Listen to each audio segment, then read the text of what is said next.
आप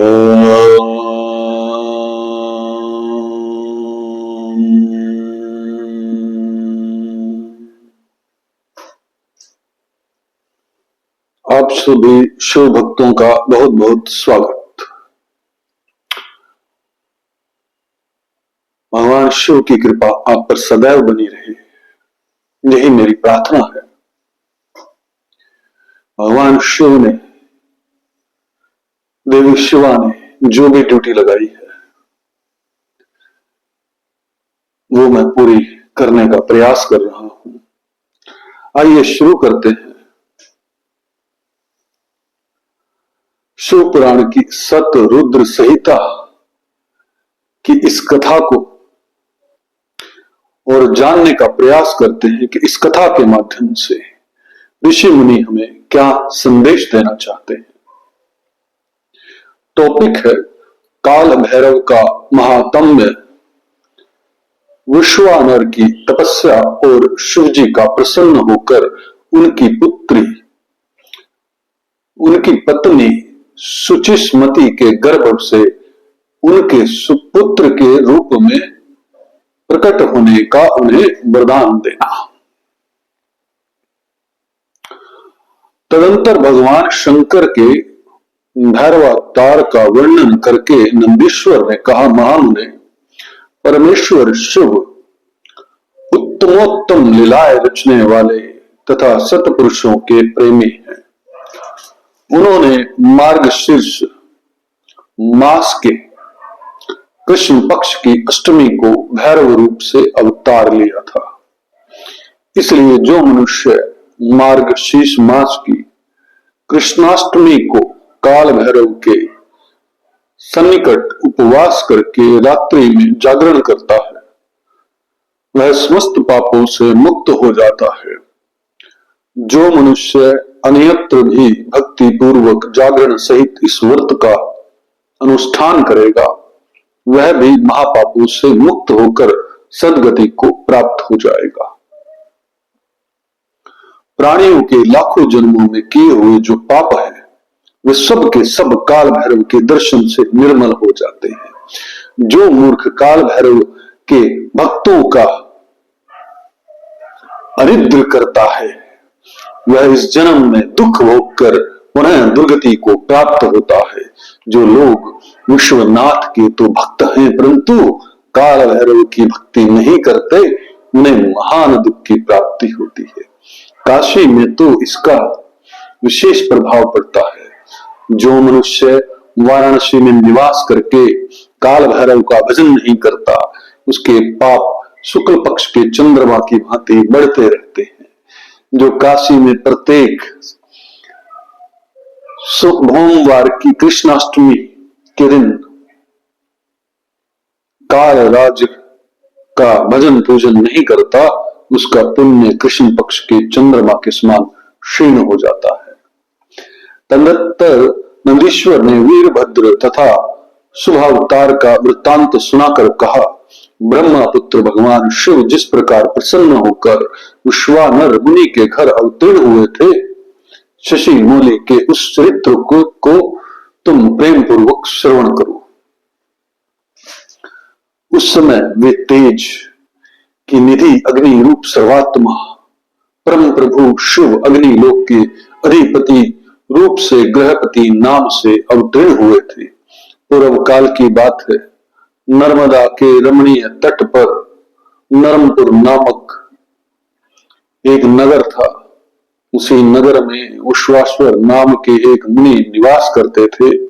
उनका जन्म शांडिल्य गोत्र में हुआ था। वे परम पावन पुण्यात्मा शिव भक्त ब्रह्मा तेज के निधि और जितेंद्रिय थे। ब्रह्माचार्य श्रम में उनकी बड़ी निष्ठा थी। वे सदा ब्रह्मा यज्ञ में तत्पर रहते थे। फिर उन्होंने सुचिस्मति नाम की एक सदुवती कन्या से विवाह कर लिया और वे ब्राह्मणों चित्त कर्म करते हुए देवता तथा पितरों को प्रिय लगने वाला जीवन बिताने लगे। इस प्रकार जब बहुत सा समय व्यतीत हो गया तब उन ब्रह्मांड की भार्या सुचेनमती, जो उत्तम व्रत का पालन करने वाली थी, अपने पति से बोली, प्राणनाथ, स्त्रियों के योग्य जितने आनंद पर्द भोग है, उन सबको मैंने आपकी कृपा से आपके साथ रहकर भोग लिया, परंतु नाथ, मेरे हृदय में एक लालसा चिरकाल से वर्तमान है और वह गृहस्थों के लिए उचित भी है। उसे आप पूर्ण करने की कृपा करें। स्वामी, यदि मैं वर पाने के योग्य हूं और आप मुझे वर देना चाहते हैं तो मुझे महेश्वर श्री का पुत्र प्रदान कीजिए। इसके अतिरिक्त मैं दूसरा वर नहीं चाहती। नंदीश्वर कहते हैं कि मुने पत्नी की बात सुनकर पवित्र व्रत प्रायण ब्राह्मण विश्वानर क्षण भर के लिए स्वादिष्ट हो गए और हृदय में विचार करने लगे, अहो, मेरी इस सूक्ष्मांगी पत्नी ने कैसा अत्यंत दुर्लभ वर मांगा है। यह तो मेरे मनोरथ पथ से बहुत दूर है। अच्छा, शिव जी तो सब कुछ करने में समर्थ हैं। ऐसा प्रतीत होता है मानो उन शंभु ने ही इसके मुख में बैठकर वाणी रूप से ऐसी बात कही है, अन्यथा दूसरा कौन ऐसा करने में समर्थ हो सकता है। तदंतर वे एक पत्नी व्रती मुनि विश्वानर पत्नी को आश्वासन देकर वाराणसी में गए और घोर तप के द्वारा भगवान शिव के वृष लिंग की आराधना करने लगे।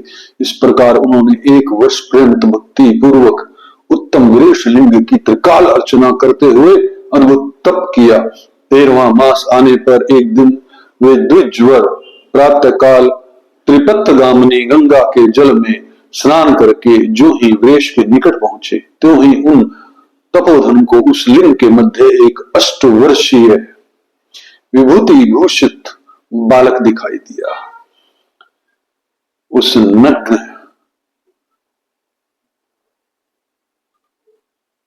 शिशु के नेत्र कानों तक फैले हुए थे, होठों पर गहरी ललिमा छाई हुई थी, मस्तक पर पीले रंग की सुंदर जटा सुशोभित थी और मुख पर हंसी खेल रही थी। वह शैशवोचित अलंकार और चिता भस्म धारण किए हुए था और अपनी लीला से हंसता हुआ श्रुति सूक्तों का पाठ कर रहा था। उस बालक को देखकर विश्वासवर मुनि कृतार्थ हो गए और आनंद के कारण उनका शरीर रोमांचित हो उठा तथा बारंबार नमस्कार है, नमस्कार है, यो उनका हृदयोगार फूट गया। फिर वे अभिलाषा पूर्ण करने वाले 8 पदों द्वारा बाल रूपी धारी परमानंद स्वरूप शंभु का सत्वन करते हुए बोले। विश्वासवर ने कहा, भगवान, आप ही एकमात्र अद्वितीय ब्रह्मा है। यह सारा जगत आपका ही स्वरूप है। यहाँ अनेक कुछ भी नहीं है। यह बिल्कुल सत्य है कि एकमात्र रुद्र के अतिरिक्त दूसरे किसी की सत्ता नहीं है। इसलिए मैं आप महेश की शरण ग्रहण करता हूं। शंभो,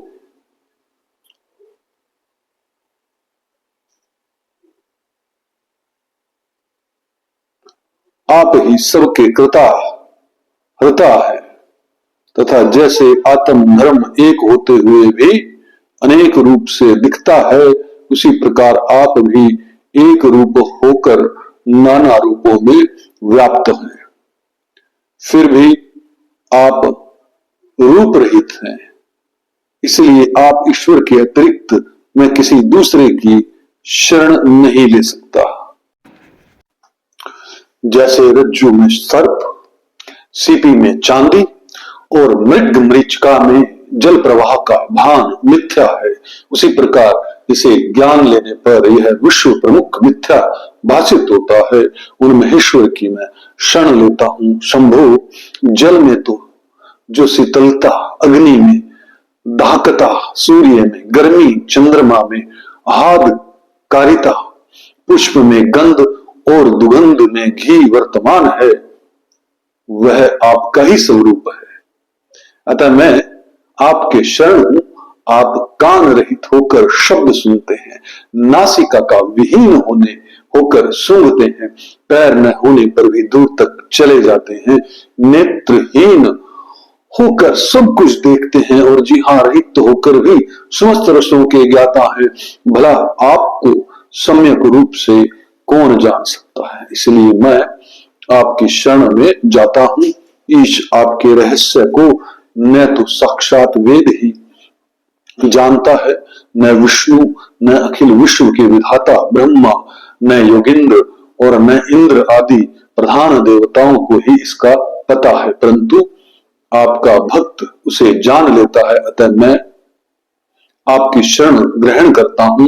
ईश न तो आपका कोई गोत्र है, न जन्म है, न नाम है, न रूप है, न शील है और न देश है। ऐसा होने पर भी आप त्रिलोकी के अधीश्वर तथा संपूर्ण कामनाओं को पूर्ण करने वाले हैं, इसलिए मैं आपका भजन करता हूं। सम्रारे, आप सर्व स्वरूप है। यह सारा विश्व प्रबुद्ध आपसे ही प्रकट हुआ है। आप गौरी के प्राणनाथ, दिगंबर और परम शांत है। बाल, युवा और वृद्ध रूप में आप ही वर्तमान है। ऐसी कौन सी वस्तु है जिसमें आप व्याप्त रहे हों? अतः मैं आपके चरणों में नतमस्तक हूं। नंदीश्वर कहते हैं कि मुने यह स्तुति करके विप्रवर विश्वानर हाथ जोड़कर भूमि पर गिरना ही चाहते हैं। तब तक संपूर्ण वृद्धों के भी वृद्ध बाल रूपी शिवधारी शिव परम हर्षित होकर उन भूदेव से बोले। बाल रूपी शिव ने कहा, मुनि श्रेष्ठ विश्वानर, तुमने आज मुझे संतुष्ट कर दिया। भूदेव, मेरा मन परम प्रसन्न हो गया है, अतः अब तुम उत्तम वर मांग लो। यह सुनकर मुनि श्रेष्ठ विश्वानर कृत्य हो गए और उनका मन हर्षमग्न हो गया। तब वे उठकर बाल रूपधारी शंकर जी से बोले। विश्वानर ने कहा, प्रभावशाली महेश्वर, आप तो सर्वव्यापी हैं, ऐश्वर्य संपन्न है, सर्व तथा भक्तों को सब कुछ देने वाले हैं। भला आप सर्वज्ञ से कौन सी बात छिपी है? फिर भी आप मुझे दीनता प्रकट करने वाली भाषा के प्रति आकृष्ट होने के लिए क्यों कह रहे हैं? महेशान, ऐसा जानकर आपकी जैसी इच्छा हो वैसा कीजिए। नंदीश्वर कहते हैं, मुने पवित्र व्रत में तत्पर विश्वानर ने उस वचन को सुनकर पावन शिशु रूपधारी महादेव हंसकर सुचि विश्वानर से बोले, सुचे, तुमने अपने हृदय में अपनी पत्नी सुचिस्मति के प्रति जो अभिलाषा कर रखी है वह निस्संदेह थोड़े ही समय में पूर्ण हो जाएगी। महामते, मैं सुचिस्मति के गर्भ से तुम्हारा पुत्र होकर प्रकट होऊंगा। मेरा नाम ग्रहपति होगा। मैं परम पावन तथा समस्त देवताओं के लिए प्रिय होऊंगा। जो मनुष्य 1 वर्ष तक शिव जी के सन्निकट तुम्हारे द्वारा कथित इस पुण्य में अभिलाष्टक स्तोत्र का तीनों काल पाठ करेगा, उसकी सारी अभिलाषाएं यह पूर्ण कर देगा। इस स्तोत्र का पाठ पुत्र, पौत्र और धन का प्रदाता, सर्वथा शांति कारक, सारी विपत्तियों का विनाशक, स्वर्ग और मोक्ष रूप संपत्ति का कर्ता तथा समस्त कामनाओं को पूर्ण करने वाला है। निस्संदेह यह अकेला ही समस्त स्तोत्रों के समान है। नंदीश्वर जी कहते हैं कि मुने इतना कहकर बाल रूपधारी शंभु, जो सत्पुरुषों की गति है, अंतर्धान हो गए। तब विप्रवर विश्वानर भी प्रसन्न मन से अपने घर को लौट गए। अद्भुत, कैसे कैसे स्तोत्र बन गए। महेश्वर भगवान शिव के प्रति जब भक्तों ने अपने भाव शब्दों में बदले तो वो स्तोत्र का निर्माण का कारण बने। मुझे बहुत उम्मीद है कि आपको इस कथा से कुछ ना कुछ प्रकाश जरूर मिला होगा। आपका जीवन आनंदमय हो, यही परम प्रभु से प्रार्थना है। ओम तत्सत, ओम तत्सत, ओम तत्सत।